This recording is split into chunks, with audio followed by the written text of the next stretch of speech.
Yeah! Just shoving our fists right up your ass. That is an aggressive start to the week. I don't know if that should make it in there, honestly. I didn't know what I was going to say there. That is just...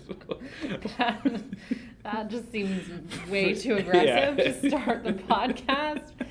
But people probably have realized by now that I don't process what I'm going to say and it just comes out. So, hello.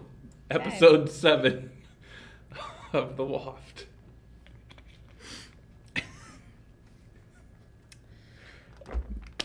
All right, let's just start. There we go. I think that's staying in too. Fuck stick of the week. Let's get to it. Remember, this is a rolling list, so even though we have a new fuck stick of the week every week, doesn't mean that if you do or did something that was included in previous fuck sticks of the week, let you off the hook. You're a fuck stick if you do all of them, or any of them. yes, any of them. Yeah. So this week's fuck stick of the week had multiple people send DMs to say people who do not return their grocery cart back to either the corral or whatever you want to call it, or back inside after shopping. You, my friends, are a fuck stick. Yes. I would say lazy. A lazy fuck stick. Yeah, that's definitely being lazy. I think with every fuck stick a week, there is like an omission or a little asterisk if, you know, you park like shit because you're in a hurry, you got an emergency on your hands and you have to do something, like a family emergency. It's got to be a big, big emergency. I think there are exceptions to every rule. Same thing with not returning a cart. Something came up where you're like, shit, I got to drop this, I got to go. But does my laziness count as a excuse? Absolutely not. Okay. So literally, it takes an extra 10, 20 seconds. It takes a lot of steps, honestly. I mean, are you the fuck stick like defender over here? I'm not. I don't do that, but I can see why someone would do that. Like when we go to Costco and we're putting the groceries in the car, and if we parked far away from the corral, like I honestly just like dread having to push the damn cart back. Like that just seems like a lot of work that I don't want to do. Then don't get a cart. Because if you don't return it, you're a fuck stick. Because then I used to work at a grocery store, and I'm the one that has to go out in this shitty heat. And instead of just going to the corral to get the carts, I got to go chase them down. And not only that, then you're preventing people from parking in spots. So then you're going back to the original fuck stick of the week. That is fucking annoying when you are going to pull into a spot and there's a grocery cart there. Yeah. That's fucking annoying. Yep. So it's real simple. If you go to the store and have a cart, put it away afterwards. And if you don't put your cart away after going to the grocery store, you are a fuck stick. Yes. Boom. Moving right along. We did not have a $4 sponsor this week. Least shocking thing ever. Least shocking thing ever. So now it carries over to next week. If you want us to talk about anything, everything, $4. But if you would like to see my wife's beautiful breasts, $50,000. Honestly, I feel like probably none of our viewers have something that they want to plug, but for $4, if we have like 100 views every episode, if you want to promote something, $4 is freaking cheap to promote it to our 100 listeners. That's a great point. Local probably listeners as well. I haven't looked at like the demographics. Yeah, everyone except for Pam Harborn is probably Omaha. Yeah, locally based. So if you have something in Omaha that you want to promote, $4 is all it takes for us to talk about it. Exactly. How sweet is this Toy Story shirt, by the way? It's fine. It's cute. It's cute. Pam Harborn comment there. It's cute. Exactly. But $4. I put up 5. $4. What do you want us to talk about? Speaking of Pam Harborn, that's a good segue into this one. It happened when we were at your parents' like a month ago. Mm-hmm. I get fat shamed. No other way to put it. What is it? I'm the son-in-law who likes to eat. That likes to eat. I mean, to be fair, you're her only son-in-law. Yeah, so it's really easy as who she's calling a fat ass when she says the son-in-law that loves to eat. Harborns have never encountered a creature quite like you in terms of everything, but definitely eating capabilities. So I think she's just honestly shocked by the amount of food that you are able to put away. Fair, but And it's pretty obvious when we have a dinner or out to dinner, and it's like, oh, don't worry if there's leftovers. We got the garbage disposal over there. Or like when we come to visit my dad, Dwight has a shelf in the pantry, and my dad calls it Dwight's shelf. And when he comes, they stock it with all the food that we never eat, but Dwight eats.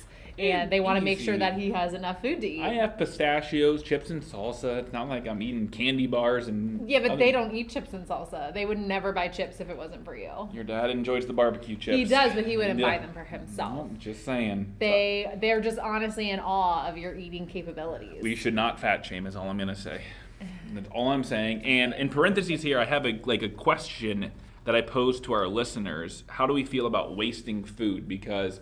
part of the reason that I am a garbage disposal at a meal at the table or out to eat is I hate food going to waste. Like, it was ordered for us to consume, not to go into a trash can.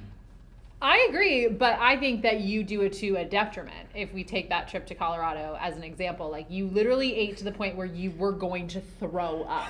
This is true. Yeah, like there's a limit of like, you should know like, okay, I don't want the food to go to waste, but I also am going to puke. So I should probably stop. Yes. And for people thinking right now, well, to get a to-go box. It happens Yes. for all of us 9 times out of 10. Guess what? It sits in the fridge for 3 days and then it goes in the trash. Not if you're Dwight. No, that's what happened there. The pillow pockets, which are... That's your fault, though, because you didn't eat them. No, it's because your parents bought me other food that would have went to waste if I didn't eat that. Because they think you like to eat a lot. In fact, they No. don't think, they know you like to eat a lot. But it's just, I'm just curious of what people think about food going to waste. Do you order enough to eat? Or like Emily here, she needs like little mini appetizers. This is the problem with fucking America, is that the serving sizes, you go to fucking Olive Garden and you get endless pasta. I just want a normal sized meal. I don't want to have to order and get a fucking entree that has 1,200 calories in it. Well, I don't eat that much in a day. Where are you getting an entree that's the size of Texas? Fucking Cheesecake Factory is where I'm getting it at. We'll be there Friday.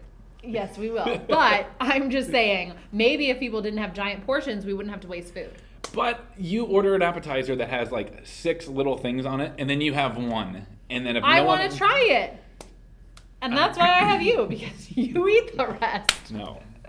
And now that we're on the topic of eating, how come no places, or if you know a place, let us know, have... Oh, shit. A diamond fell on my wedding. There's a diamond missing Oh, shit. from Emily's wedding ring. Pause. No, just keep going because we're recording. Oh, shit. No. We're live. Where Okay. did you find a little diamond that Wow. fell out of your wedding ring? All right. So this is a real moment right now. You can see her face on the playback that she At has least a- it wasn't my grandma's wedding ring. It was your wedding ring, but damn. I hope there's like a return policy on that shit. Or a... Did you get insurance? Probably not because you're cheap. I don't know. We'll see. But anyway, how come no places have a dessert happy hour? Or if you know a place, let us know. We like to go out for good old happy hours, but it's always just like appetizers or a few entrees, which I get, but where's the love to the desserts? I mean, I agree. Ice cream happy hour? Why do ice cream places not have a happy hour? That's a legitimate question. Legitimate question. If you've been following along on my Instagram over the weekend, chips and salsa. Clear, cut, simple. If you go to a Mexican restaurant, it should be free. Why the fuck are people trying to be fancy and charge for chips and salsa? You already probably underpay your staff, and then I have to tip them, which we'll get into here in a second. But then you're trying to charge an extra $3, $4 for chips and salsa that should be on the house. It's like coming to Cycle Bar, the room we're in right now, and these towels that are clean, that we have to pay for, we have to reload every time they get a rip or get makeup or people like accidentally take them. We have to replenish these just like chips and salsa. But it's like coming here and me saying, you got to pay an extra $2 or $3 for us to put this on your bike. No different. So why do Mexican restaurants think they can charge for chips and salsa?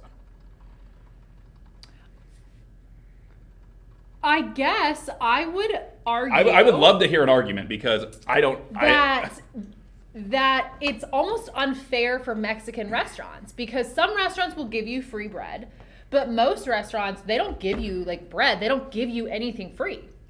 So now Mexican restaurants, it's like they've pigeonholed themselves because one Mexican restaurant back in the future was like, I'm gonna give chips and salsa for free. Back in the future? Easy, Marty McFly. back in the day was like, I'm gonna give free chips and salsa. And then it started to happen. But now, like, Mexican restaurants get a bad rep if they do it, but all other restaurants don't have to give you something free. They don't. So why do we expect that Mexican restaurants give us something free? Like, that's unfair for the Mexican restaurants.